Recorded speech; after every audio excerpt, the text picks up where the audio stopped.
Okay, great. All right. Good morning, everybody. Welcome to Building a Strong Foundation for a Healthy Family Summit. I'm your host, Andrea Milioti, and today we are discussing stress to your best with Jean Crasta. And I'm going to let Jean just say a little bit about herself and in the introduction. So go ahead. Welcome, Jean. Hey everybody, it's so nice to be here because like Andrea, my heart is towards families, kids, and people really knowing their true self so they can be happy, centered individuals in their family, at their workplace, wherever they are. So I'm a people person who thrives on engagement. And I believe, like I said, each of us have our own unique inner guidance map, own unique stamp in this world. And we know it from our experiences. We are different from our siblings, so on and so forth, right? So I'm hopefully a loving wife, my husband says so, and a lucky mother. I'm the Chief Expansion Officer of Change Your Outcomes. That's my logo in the background. Awesome. And I'm also a Maxwell Leadership Executive Program member and a DISC consultant through them. Over to you, Andrea. Awesome. I love it, Jean. Thank you. Wow. I love the what you said, like stress to best. I love the sound of that. Can you just elaborate a little bit? Tell us a little bit about that? Sure. So if we don't know our unique, we expect our friends to be like us, our families to be like us, our children to be like us. And that causes a lot of rub, that causes a lot of stress because your child turns around and say, but I don't do things this way, or I don't understand why you do it. And you have all this in your mind and you're not able to communicate why it's important for them. But as soon as you understand, okay, I'm built a certain way, God has blessed them with different characteristics. Yes, I want to teach them ways of the world so they find it easy. But I also have to acknowledge how they're built. Some of them like challenges, some of them like quiet, some of them like engagement, some of them prefer to be very compliant and correct and quiet. So as soon as I know how they're built, I can motivate them and inspire them. And the stress that I feel of trying to get them on board suddenly disappears because I know how they're wired. I know how to communicate with them and I know how to get them on board with what I need to do for the family. Does that make Awesome. sense? Yes, that does. That makes a lot of sense. That really does because families definitely need that Right. without a doubt. I mean, I know that I've went through enough of my own journey when my kids were little, so I know that is so important. What like what makes a family unique? What do you think makes that uniqueness? It's that same, unique stamp that we have that's built from our behavioral style. So we instinctively can behave publicly and privately in certain ways, right? Right. I Some of us might like challenges. They like the competitive nature. One of your children might be like that, and if you know that, you can design things to be a little competitive around the house and result oriented. Some of them are not result oriented. They would love to read quietly in a corner. You can feed that. You can tell them, hey, would you like to read some more? And when you're done, then when can you help the house, right? So this way you're feeding their each personality. But really what makes us unique is, the unique sort of behavioral styles we're born with. So some of this we're born with, some of this we take from our parents or growing up, whatever influence is there, and some of it are our innate talents and strengths. Right. So this is what makes us unique, what our family upbringing is, what we've gained from our heredity, our qualities from parents, grandparents. Sometimes you turn around and say, you're just like your grandmother. She had the same habits, or she would have the same values. So this is what makes us unique. Our, behavioral styles, our values, what we value, and our talents. So when we know these, we really realize how different we are, even from our own siblings, in a good way. Right, exactly. I see that. How what like if like sometimes a parent's watching and I'm saying like how do I actually know what my child's values are? Like how can I kind of pinpoint knowing what they like if Right. that makes sense, you know what I'm saying? How Sure, can they sure. discover? How can they discover? So there are two ways you can discover this. One is through the if they're smaller, if they are younger, we do like a more like a youth. disc profile for them, which is meant for children, say 16 and under.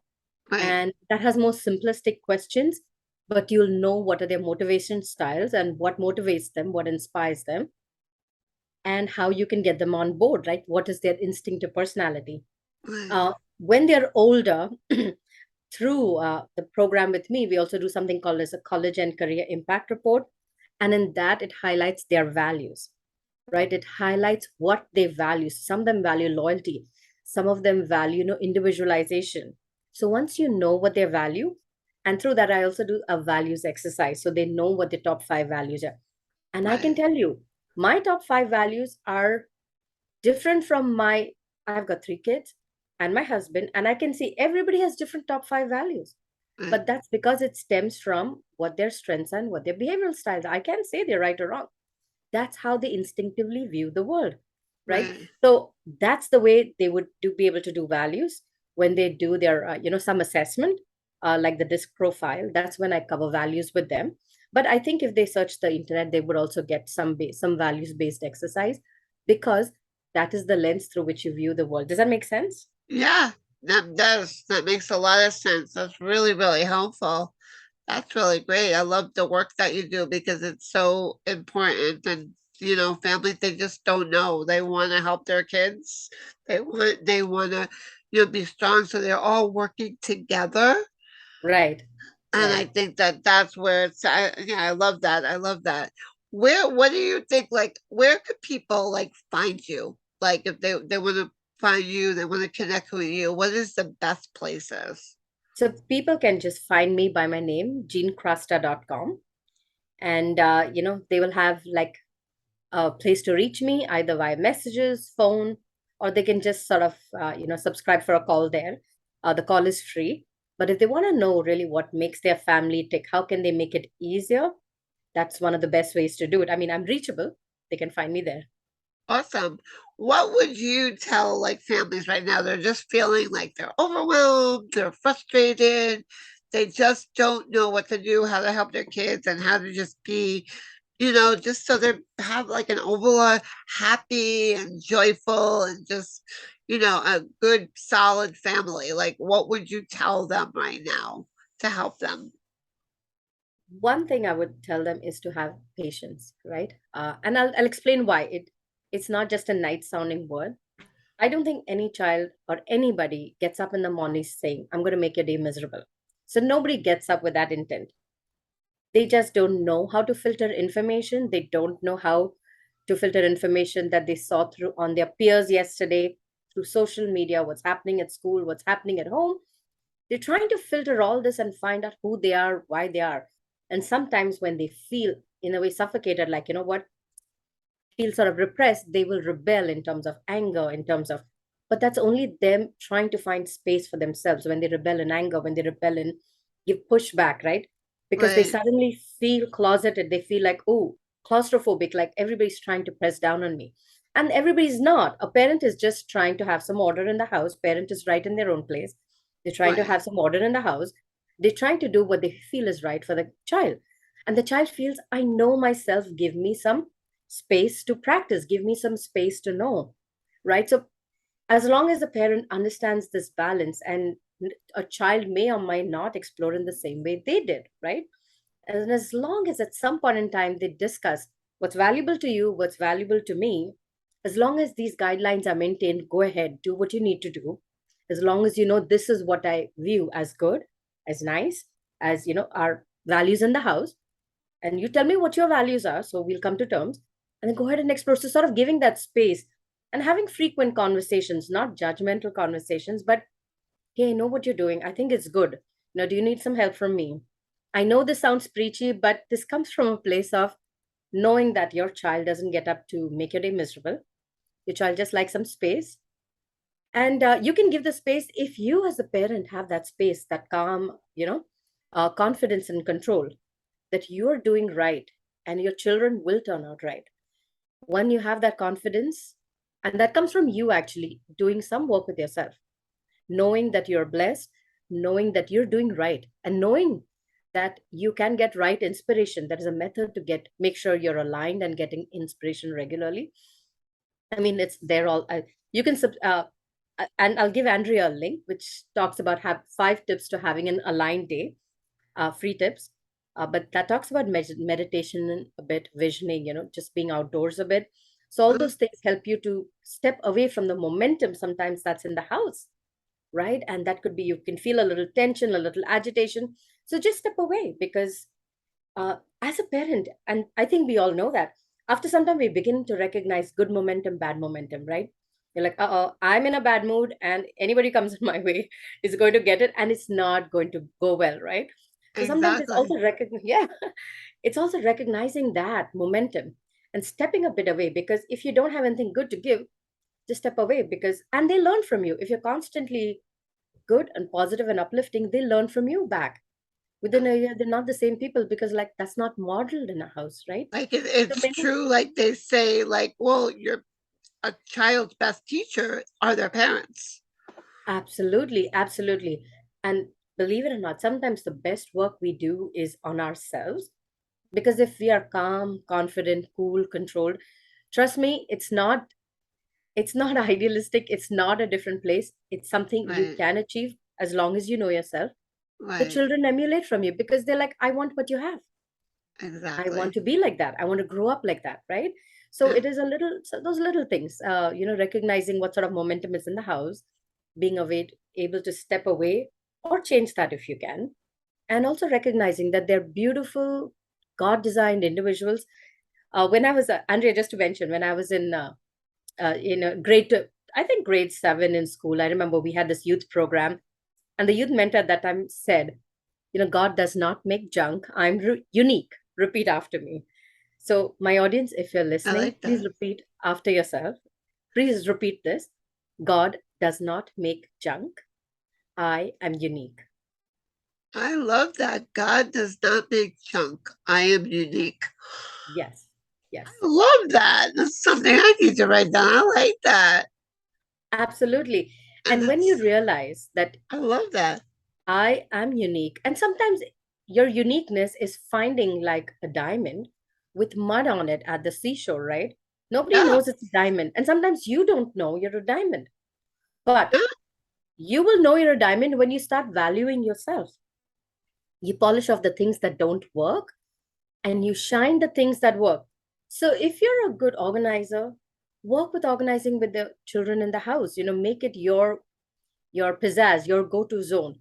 If you're not a good baker in the house, don't go there. Don't do what doesn't work for you, right? Do what works for you. And that's how your kids will learn too. Shine in the areas that work for us. Areas that don't work for us, just work enough so it's not a stumbling block. That's it. My daughter hates math, but she loves arts and crafts and animals and a bit of science. And I keep explaining to her, work with math only so that it's not a stumbling block and brings down your grades towards others. But by all means, focus on everything you like, because I, that's how God has built you. Who am I to change you? because Right? we all have our unique gifts. And it's just a Absolutely. matter of them like bringing it out, discovering them, and working with them. Yes. Yes. It Because is a everybody process. it's a process like everybody to go, but just to figure it out because everybody, I think we all do. And a lot of times people say, I don't have any unique gifts. Not true. We all You have. have. Yeah. Through Andrea, just to put a note there. I was actually doing some research for my Change Your Outcome programs, and we have an inner guidance map. And I can tell you, when I did the stats, sometimes your your unique framework with the assessments, you'll find you're so unique in a population of 7.7 billion people in the whole world. You're probably one in less than 2,000. One in less than, so 0.0.01% of the people actually have your same values, your same talents and behavioral styles. Now you know how Oh, unique you are. so good. So good. Yes. I know this i'll is so helpful. I'll give a quick story here. So there was a man who died and went to heaven, and he was a general in his lifetime. So when he went up to heaven, he asked Saint Peter, you know what, I'm a general, I love my work, I loved what I did. Can you tell me about who was the greatest general in the world? And St. Peter looks at him and points to a man sitting there and says, see that man. And the man looks at him and says, you know what? Thanks for telling me, but I looked at him carefully. I don't recognize him. Like, what era was he a general in? And St. Peter says, you know what? He was never given the opportunity. But if he was given the opportunity, he would have been the greatest general the world ever had. Exactly. That's beautiful. That's Remember so that, my true. parents That's and my that's so friends. true. Just It's and true. anyone just given that opportunity. When you're not given it, you can't expect to do it. But if you just get that opportunity that's there, you discover, you know that all of a sudden you're like you will Yes, just blossom. I absolutely. think And is give a good yourself, word. my parents. I always say, be kind to yourself first. So give yourself the opportunity and give your children the opportunity. Step back a bit because we're there to manage their day to day eating and sleeping, but they are born with their innate talents. Give them the space, but first give yourself the space. Give yourself the grace because you are the first diamond that they see. And then they will Exactly. recognize their own diamond, right? Exactly. That's beautiful. And it's so true. Oh my God. Yep. Exactly. Like be that for your kids. Like let them see what you want them to be. Let them see that in you. That's because yeah, whatever because what they're seeing that they're grabbing from you, how you so if you put out that confidence and that acting you do, they're picking up that same thing. Well said, Andrea. And I Well love said. it. I love it. Thank you, G. This is so good. And I know it's such great information. And I know that it's going to help a lot of families. And, when they'll get all the links. I know that I think you have a little free gift there for them. I do. That, I do. And I'm yeah. going to direct them to, this is especially for the parents. I'm going Yes. to direct them to my John Maxwell website, which is my Maxwell Leadership Coaching. Yep. And there is a lesson on 15 invaluable laws of growth. Parents, when you have the time, I would just recommend listen to it and take whatever nuggets you can, whatever lessons you can from there. I promised, as I mentioned in this video, I also promised I'll send Andrea a link, which includes my tips for having an aligned day. They're simple tips, but I them together with a lot of research, with a lot of meditation. And when I say, get inspiration, I just don't say it that way. I've been practicing that myself. So, with a lot of insight and inspiration, I put those tips together and they're so easy. You're like, really? This? But trust me, when you start practicing it consistently for 5 days, you will see so much a difference and so much of turn in your day. So I'll send you that link as well. Andrea, you That can would post be with awesome. the recording. I love that. I gotta check that myself. I actually definitely gotta listen to that John Maxwell thing myself because that seems Awesome. like Awesome. something awesome. I love it. Right. Awesome. Well, thank you. Thank you so much for your time and definitely added a lot of value here. And I hope you have a good rest of your day and everybody have a great day. Okay. I All hope. right. All right. I'm so glad to have spoken with your audience, Andrea.